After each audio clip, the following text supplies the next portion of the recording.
1929 मोठा होण्यासाठी चोरी।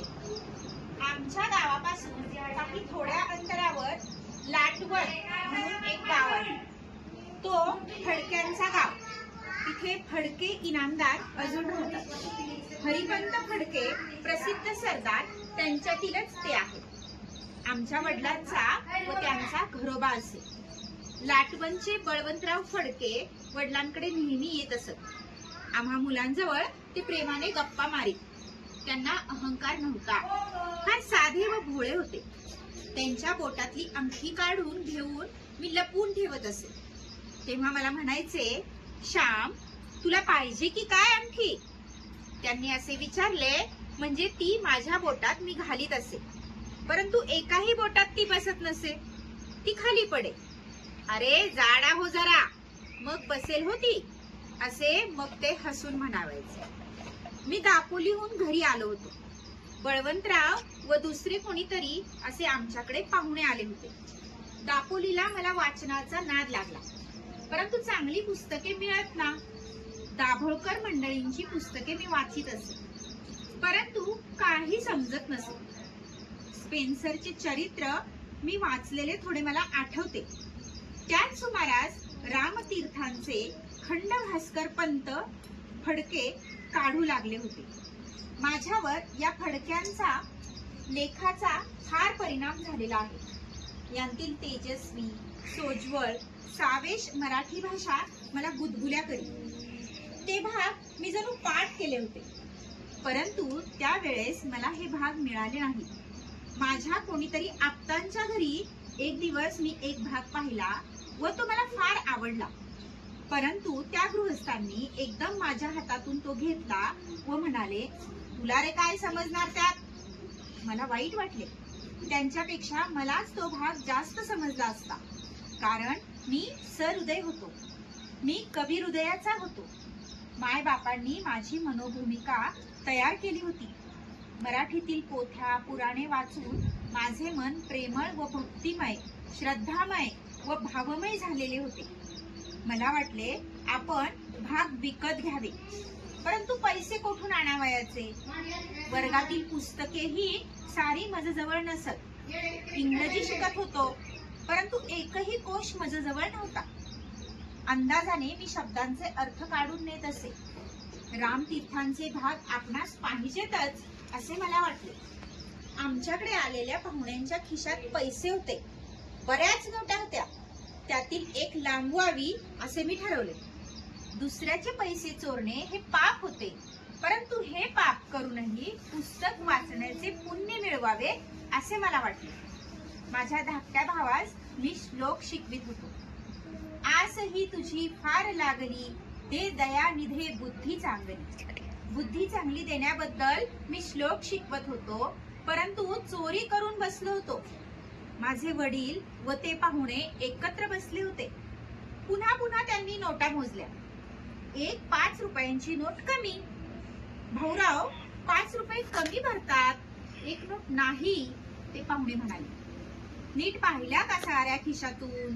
कोणाला दिली तर नाही? माझे श्लोक शिकवणे सारे थांबले। चोराला कुठली झोप? घरात आई जेवत होती। तिच्या जवळ जाऊन मी गप्पा मारीत बसलो। आई, तुला इतकासा भात कसा पुरेल? आज उरला नाही वाटते, मी विचारले। बाळ, इच्छा कुठे आहे? 2 घास असे तरी बळेच पोटात दवडायचे।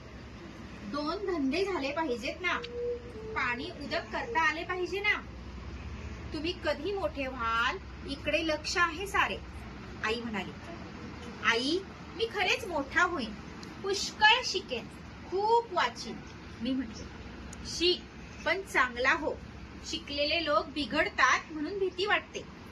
फार शिकलेत नाही, फार मोठे नाही झालेत तरी मनाने चांगले राहा।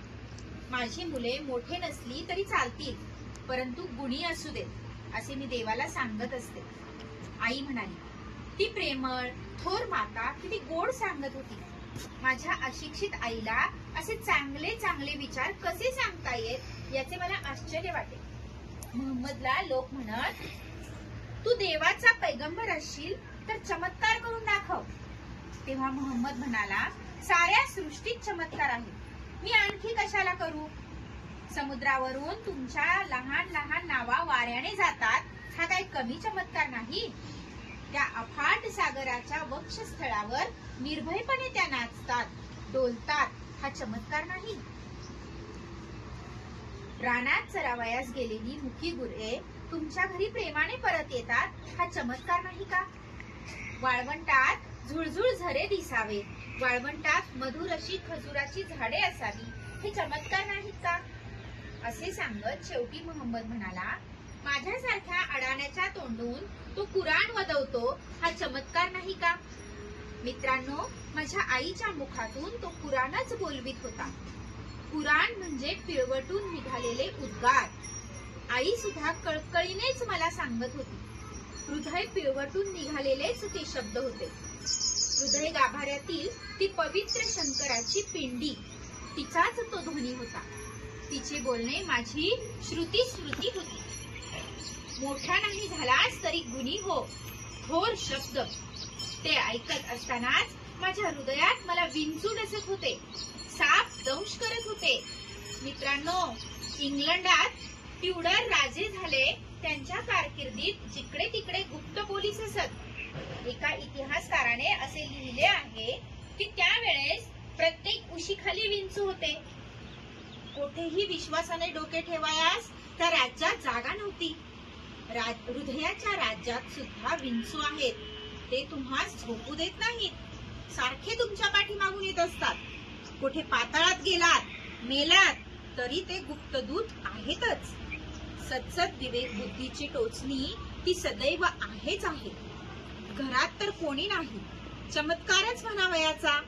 वडील म्हणाले, श्यामला वगैरे विचारा, कोणी मुलगा वगैरे आला होता का? वाईट असतात काही मुले. अलीकडे मुलांना वाईट सवयी लागत आहेत. लहानपणीच विडी व विडा यांशिवाय त्यांचे चालत नाही. श्याम, अरे श्याम. बळवंतरावांनी हाक मारली. मी गेलो. काय? मी विचारले. बळवंतराव म्हणाले, श्याम, तुझा कोणी मित्र वगैरे आला होता का रे? एक नोट नाहीशी झाली आहे. मी म्हटले, नाही बुवा, मीच आज बाहेर खेळावयास गेलो होतो. संध्याकाळी आलो, कोणी आले नव्हते. वडील म्हणाले, श्याम, तू तर नाही घेतलेस? घेतली असशील तर सांग. छे हो, तो कसा घेईल? बळवंतराव म्हणाले. आई हात धुवून आली. तिलाही सारा प्रकार कळला. वडिलांना चुटपुट लागली. स्वतःच्या घरात पैसे नाहीसे होणे म्हणजे ती लाजच होती. वडिलांनी पुन्हा मला विचारले, श्याम, अगदी खरेच नाही ना घेतलेस पैसे तू? कंपास पेटी किंवा कशाला घेतली असशील? कंपास पेटीसाठी पैसे मागत होतास. आई म्हणाली, श्याम नाही हो घ्यायचा. तो रागवला, रुसला तरी कोणाच्या वस्तूस हात लावायचा नाही. तेवढा त्याचा गुण चांगला आहे. आणि काही केले तरी तो कबूल करतो. तो लपवून ठेवणार नाही. मागे एकदा एक वडी घेतली होती त्याने. तेव्हा विचारल्याबरोबर त्याने कबूल केले व म्हणाला, मी घेतली हो आई. श्याम घेणार नाही व घेईल तर कबूल करील. श्याम, तू नाही ना बाळ हात लावलास? आईचा माझ्यावर केवढा विश्वास.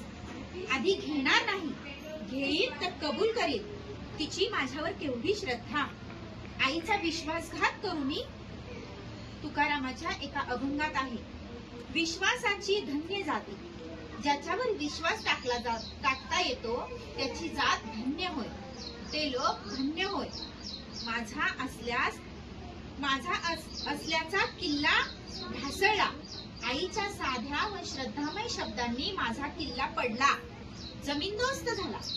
माझ्या डोळ्यातून पाणी येऊ लागले. त्या दुबळ्या अश्रूंनी पाप पर्वत पडला. श्याम, रडू नकोस. तू घेतलेस म्हणून का मी म्हटले? तू नाही घ्यायचास, मला माहीतच आहे, तू घे, असे आई म्हणाली. आईच्या शब्दांनी मी अधिकच विरघळलो. मी एकदम आईच्या जवळ गेलो व केविलवाने रडत आईला म्हटले, आई, तुझ्या श्यामनेच ती नोट घेतली आहे. ही घे ती नोट. आई, आई, माझ्याच्याने बोलवे ना. आईला वाईट वाटले. माझा मुलगा घेणार नाही केवढा तिचा विश्वास, स्वतःच्या मुलाबद्दल तिला जो अहंकार होता, अभिमान होता, तो गेला. परंतु सर्व नाही गेला. देवाने तिची अब्रू राखली. घेणार नाही, परंतु घेईल तर कबूल करील. तिचा मुलगा सर्वस्वी कसोटीस उतरला नाही, परंतु अर्ध्या कसोटीस तरी उतरला. श्याम, पुन्हा नको हो हात लावू. हाच पहिला व शेवटचा हात लावलास हो. तू कबूल केलेस, चांगले झाले. उगी आईने माझी समजूत घातली. बळवंतरावांनी माझे कौतुक केले. त्यांनी मला 1 रुपया दिला, परंतु तोही मी आईजवळ दिला. श्याम, तू का रे घेतले होतेस ते पैसे? आईने विचारले. आई, मोठा होण्यासाठी, पुस्तके वाचून मोठा होण्यासाठी. मी म्हटले, अरे पण पहिलीच्या पुस्तकात चोरी कधी करू नये असे वाचलेस. ते तर तू अजून शिकला नाहीस, मग आणखीन दुसरी पुस्तके कशाला? आई बोलली. परंतु ते बोलणे फार खोल होते. गड्यांनो, पतंजलीच्या भाष्यात म्हणे असे एक वाक्य आहे की एकः शब्दः सम्यक् ज्ञातः स्वर्गे लोक कामधू भवन्ति. एकच शब्द, परंतु जर त्याचे नीट आकलन झाले असेल तर मनुष्याला मोक्ष मिळतो. सम्यक ज्ञात, नीट समजलेला, वाचलेला, घोकलेला नव्हे तर समजलेला. जो खरोखर समजेल ते आपण अनुभवात आणतो, आचरणात आणतो. लहान मूल कंदिलाला धरू पाहते. कंदिलाची काच तापलेली असते. आई लेकराला दूर करते. पुन्हा ते कंदिलाजवळ जाते. शेवटी आई म्हणते, लाव लाव हात. ते लहान मूल हात लावते. हाताला चटका बसतो. पुन्हा ते मूल काच धरीत नाही. ते ज्ञान पक्के झाले. सॉक्रेटिस म्हणूनच ज्ञानाला सद्गुण म्हणतो. संस्कृत मध्येही परम ज्ञानाला अनुभूती हा शब्द लावतात. अनुभूती म्हणजे अनुभव. जे जीवनात अनुभवतो तेच ज्ञान. चोरी करू नये हे वाक्य मी पडलो होतो, परंतु शिकलो नव्हतो. सत्य, दया, प्रेम, अहिंसा, ब्रह्मचर्य, लहान शब्द आपण पटकन ते उच्चारतो, परंतु त्याची अनुभूती व्हायला शेकडो जन्मही पुरणार नाही.